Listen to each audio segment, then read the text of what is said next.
Just like physical health, we all have mental health. Every one of us will face setbacks in our lives, and every one of us will face challenges with our mental health as a result.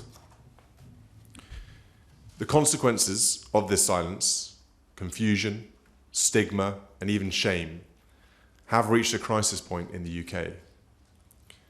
At its worst, it has led to appalling rates of suicide in this country, the leading cause of death for men under 45.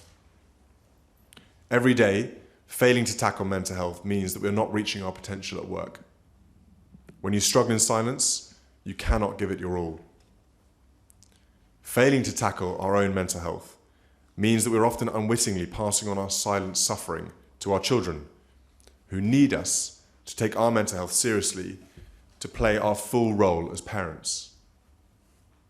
Failing to tackle our mental health means it is undermining the success of our relationships and our friendships.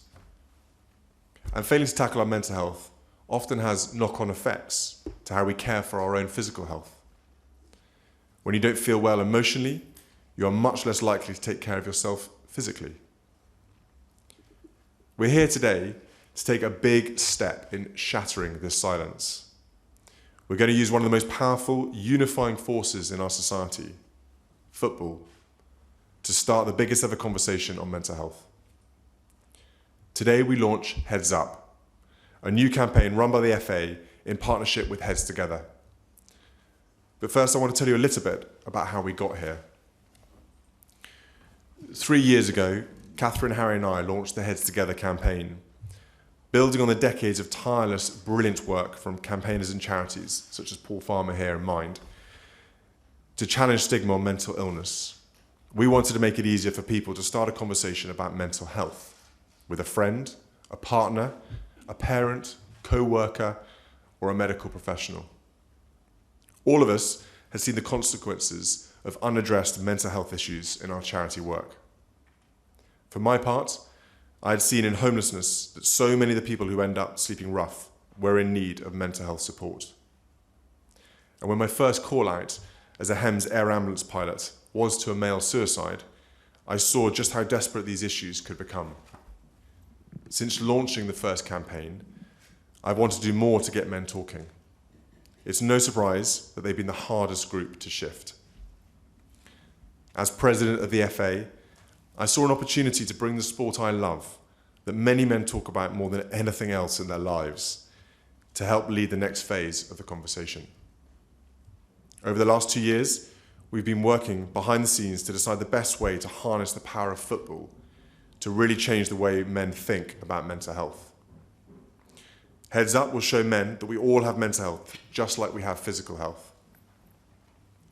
Building on the amazing attitude that led England to the World Cup semi-finals, it will show us all that mental fitness is just as important as physical fitness. And it won't be exclusive to men.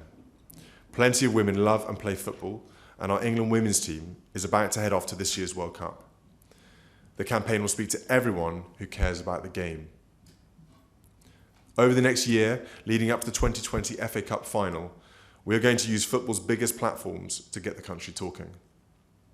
A season-long campaign where we'll be encouraging fans to talk about their mental health. We want players to show fans how they manage their mental fitness. We want to highlight some of the ideas and solutions that fans themselves have developed for tackling their mental fitness. And we want coaches and specialists to share their experiences of how to help other people who are struggling. We will use our national game to spread the message that mental health isn't a sad, difficult topic. It is just part of everyday life.